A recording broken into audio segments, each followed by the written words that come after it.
জন্তু জানোয়ার থাকে, সাপ বিচ্ছু থাকে, সেই দিলের মধ্যে চতুষ্পদ জন্তু জানোয়ার থাকে, মানুষ থাকে।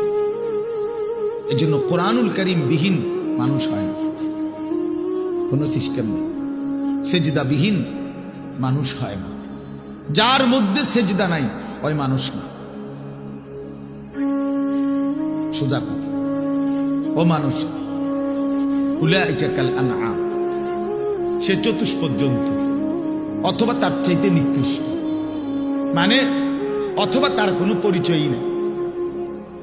চতুষ্পদ জন্তু তো একটা লেভেল হয়েছে, তো গরু ছাগল না, গরু ছাগল না, বলে কি না কিও না,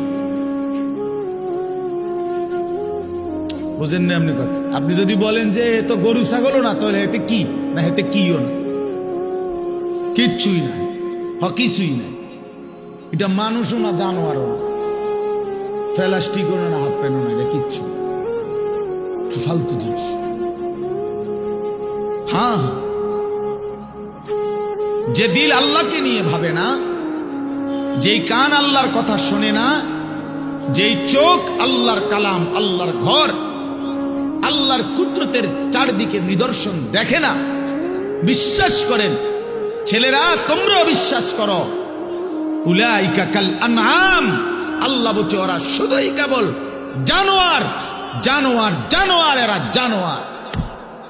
বাল হুম আদাল, বরং তার চাইতে নিকৃষ্ট।